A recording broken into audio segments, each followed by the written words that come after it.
Deus. O que eu quero que você entenda e compreenda nessa tarde é que Eliseu, ele era homem de revelação.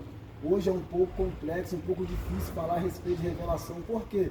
Porque muitos não compreendem o que é revelação. Uns vão confundir com adivinhação, outros confundem com a sua opinião.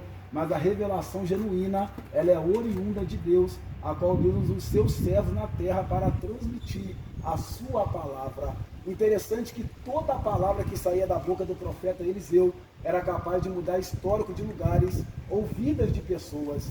O interessante é que o próprio chamado do rei Eliseu vai nascer de uma revelação, onde o próprio Deus dá para Elias, que também era homem de revelação, onde o Elias não entende muito bem aquela revelação, onde Deus está dizendo para Elias: Elias, unja Eliseu, filho de Safate, Abel-Meolá, como profeta em teu lugar. Elias parece que não entende muito bem aquela revelação, e Elias passa, e Eliseu sente tão somente o manto, a capa, recaindo sobre os seus ombros. O interessante é que agora Eliseu, ele está disposto a viver o chamado do Senhor, tanto que ele segue Elias para alguns lugares. Elias agora diz para Eliseu: Eliseu, fique aqui, porque eu vou até Gilgal. Mas Eliseu diz: não, eu também irei contigo. E Elias agora vira para Eliseu e diz: Eliseu, fique aqui, que eu vou a Jericó, lugar de ruínas, ou melhor, eu vou até Betel, casa de Deus. Ele diz: não, aleluia, eu também vou para a casa de Deus. E Elias agora diz mais uma vez: Eliseu, fique aqui,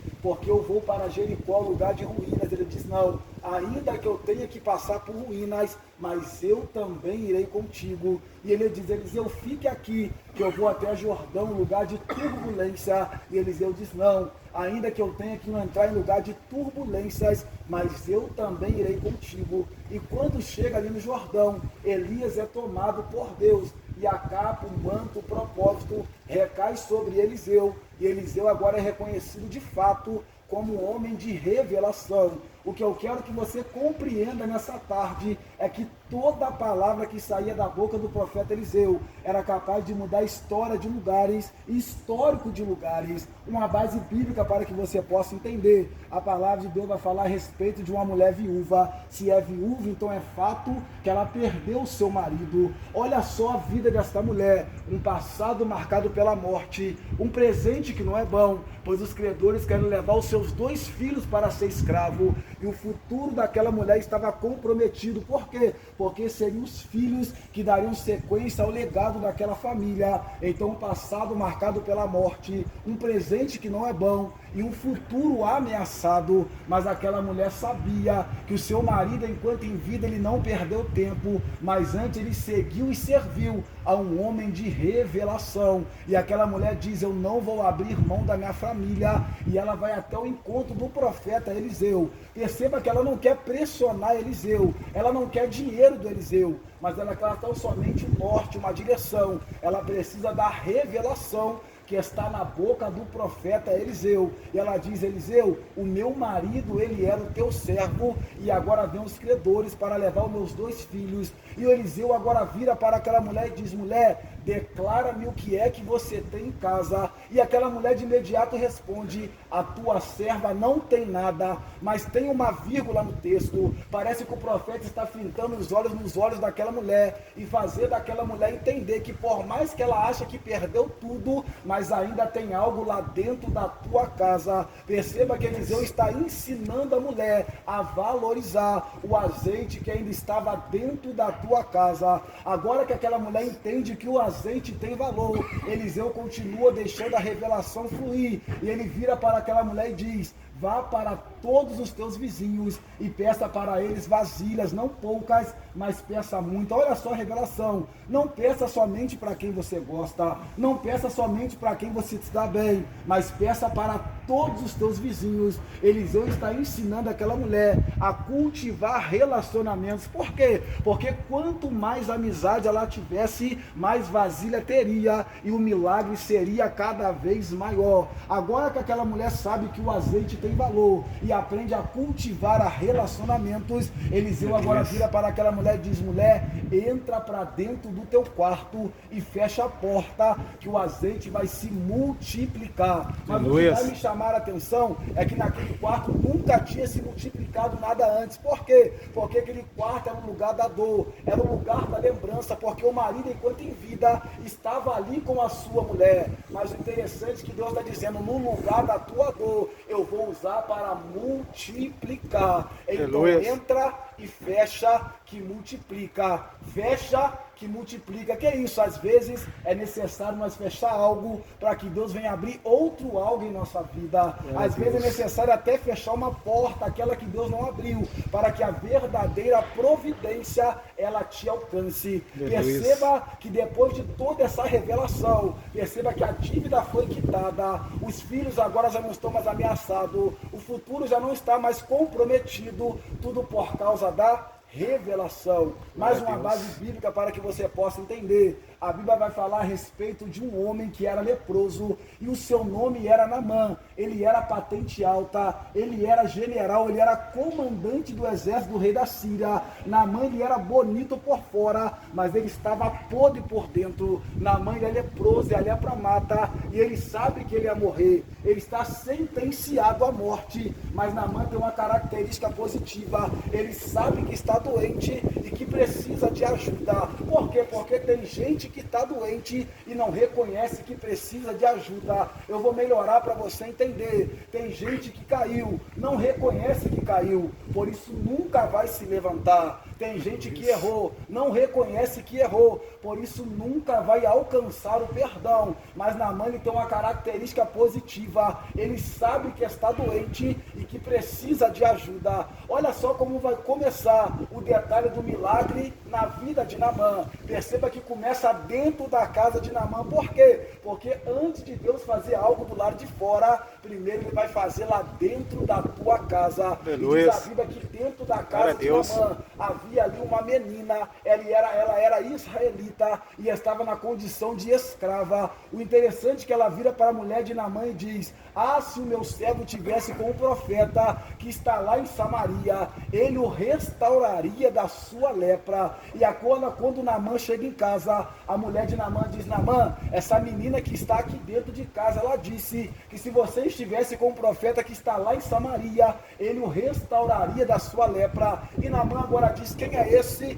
que pode revogar a sentença da morte? Chama a menina para saber. A menina se apresenta e ele vira para a menina e pergunta: quem é esse que pode curar a doença incurável? Por acaso ele é algum macumbeiro? E a menina diz: não. Quem é esse que pode revogar a sentença da morte? Por acaso ele é algum bruxo? E a menina diz: não, ele é um profeta. E se você quiser ser curado, você vai ter que ir lá até Samaria, na casa de Eliseu. Mas aonde ele está? Ele está em Samaria. Qual o nome? O nome dele é Eliseu. Mas o interessante é que quem conhece Bíblia, que neste momento aqui, a Síria e Israel, eles estão em atrito. Então, para Naamã chegar até a Israel, ele tem que pedir uma carta ao rei da Síria, para enviar uma carta para o rei de Israel, para pedir a autorização do mesmo para que ele viesse até Israel. Olha só como o rei da Síria, que não acredita no milagre, ele escreve a carta: o rei de Israel,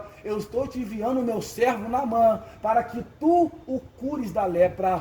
Quando a carta chega na mão do rei de Israel, ele lê e diz: e por acaso esse rei só pode estar querendo guerra? Quem sou eu para curar alguém de sua lepra? Quem sou eu para curar alguém de uma doença? Ele só pode estar querendo guerra. O rei agora vai rasgar as suas vestes, ele vai estar humilhado. Por quê? Porque ele não sabe o que fazer. Mas essa notícia vai chegar até os ouvidos de Eliseu, e Eliseu agora manda uma mensagem para o rei dizendo: ó rei, essa carta chegou no endereço errado, manda ele vir até a mim, porque ele vai saber que em Israel ainda tem profeta. Aleluia. E Naamã agora está vindo até Israel, ele vai bater na porta da casa de Eliseu. Quem é que atende? Diz a Bíblia que quem atende é Geazi, e Geazi não tem revelação, ele não enxerga um palmo que está na sua frente. E quando Geazi lhe abre a porta, ele não olha tão somente para Naamã, mas ele também olha para a carroça de ouro tesouro que Naamã está trazendo. Ele diz, pode ficar tranquilo,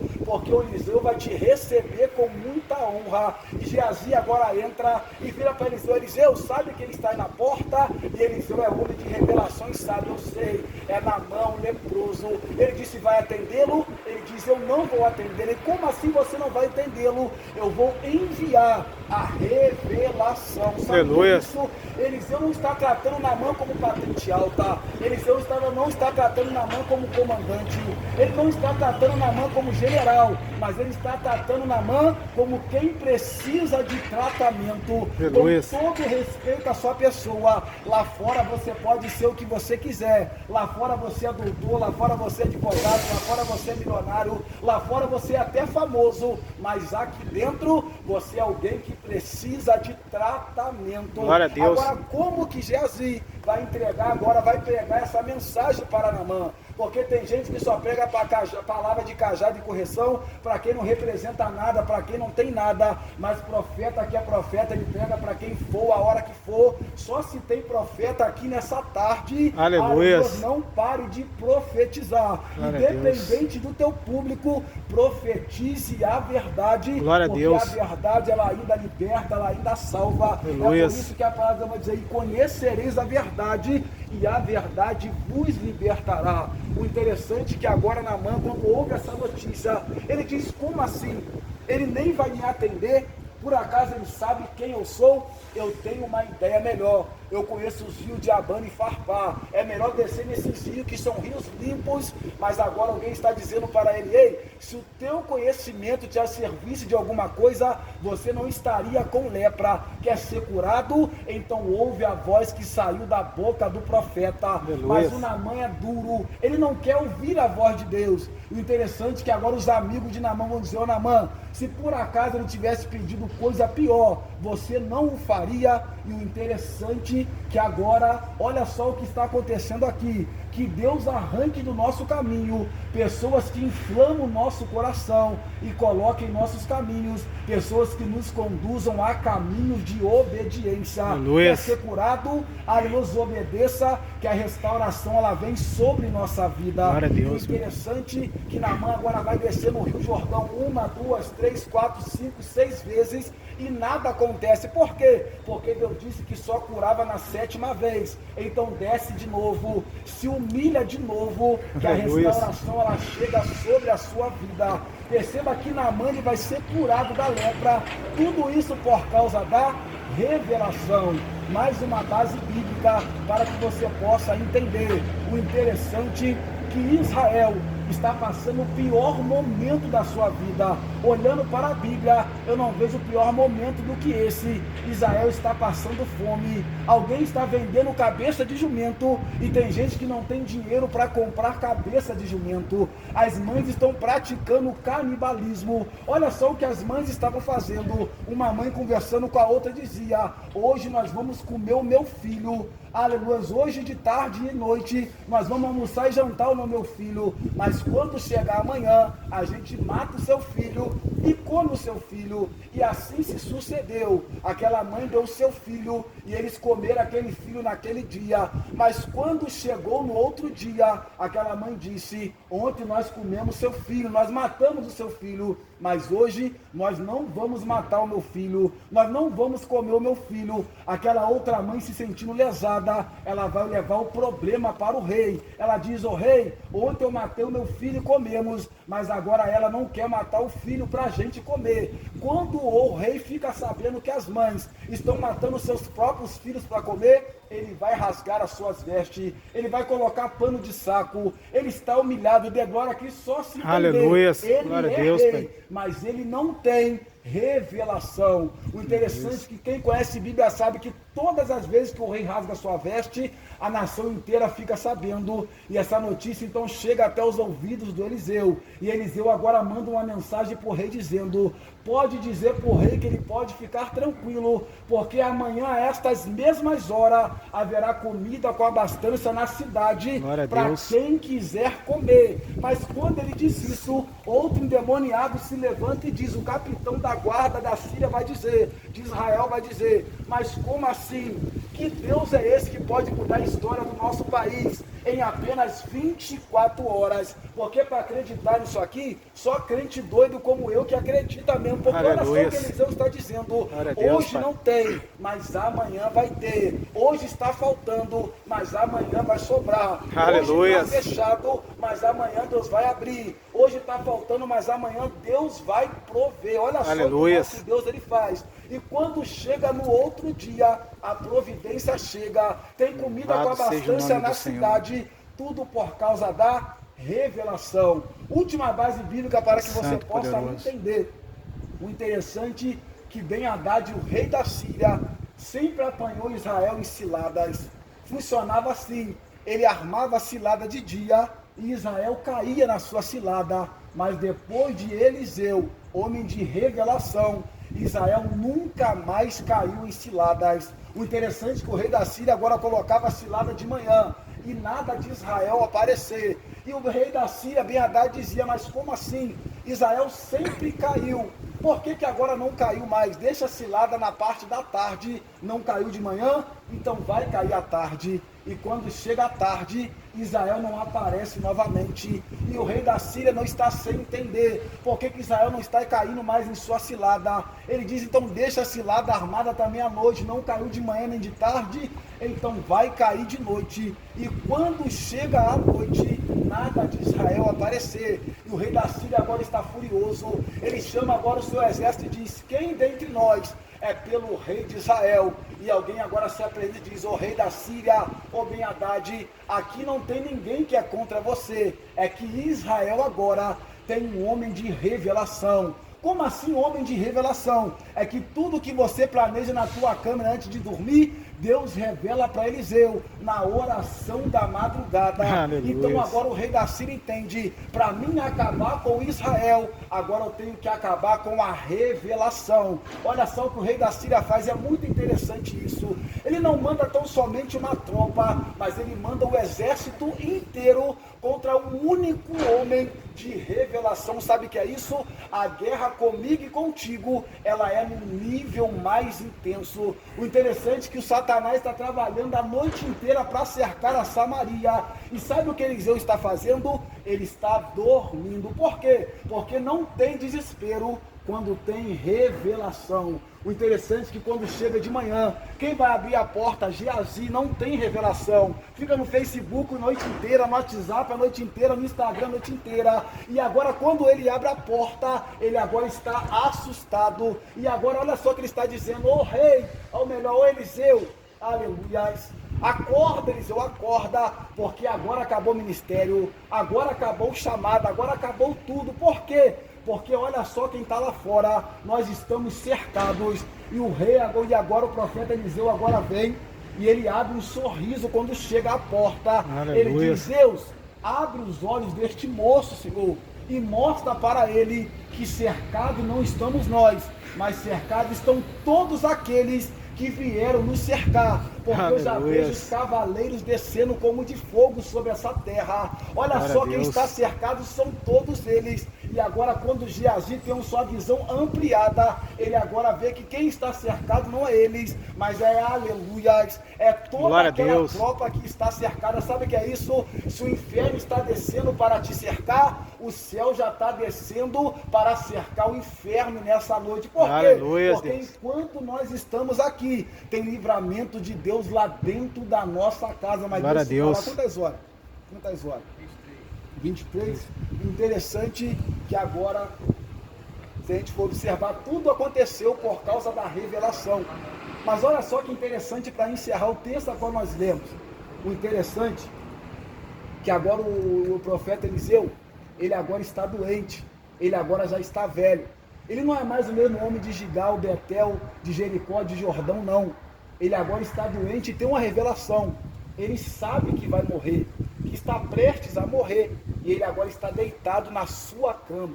E o interessante é que agora quando o rei de Israel, o rei Jeoás, ele fica sabendo que o profeta está morrendo, e esse profeta se chama Eliseu, diz a Bíblia que o rei desceu até a casa de Eliseu. Gente, olha só isso aqui. É como se fosse o presidente da república descendo até a casa de um pastor. Sabe o que é isso? Qual é a lógica para mudar a nossa vida, Davi? Quem é quem você respeita? Quem é aquele que fala e você abaixa a cabeça? Vou melhorar para você entender, porque as horas não se esperam. Quem é o teu pastor? Quem é o teu profeta? Quem é o teu Eliseu? O interessante é que quando o rei Joás, ele entra dentro da casa, ele está vendo ali o profeta Eliseu deitado naquela cama, a qual está à beira da morte. Ele coloca a cabeça no peito daquele profeta e ele começa a chorar. Por que ele está chorando? Porque a Síria se levantou novamente, tem guerra marcada aqui novamente, e quem vencia a Síria era o profeta Eliseu, e agora ele está chorando, e ele começa a gritar algo muito interessante: meu pai, carros de Israel e cavaleiros. Quem olha assim na ótica humana, parece que aquele rei está ficando louco. Por quê? Porque dentro daquele quarto não tinha nenhum cavaleiro, não tinha nenhum carro. E por que ele está gritando isso? Porque se nós formos observar, nação forte é nação que tem material de guerra. Nós podemos observar, olha só o que esse rei, olha só o que esse rei está dizendo. Eu sei que o que faz a gente vencer, aleluia, a todo momento, não são os cavalos, não são os carros, mas é você, profeta Eliseu, aleluia. Louvado seja o nome do Senhor. É através da revelação, não é através de carro. É por isso que a Bíblia vai dizer que muitos confiam em carro, muitos confiam em cavalo, mas nós confiamos no Senhor. Por quê? Porque o nosso Deus, ele é grande. Para encerrar, as horas já foram? Já foram? Então deixa para outro dia que não vai dar para encerrar então, não.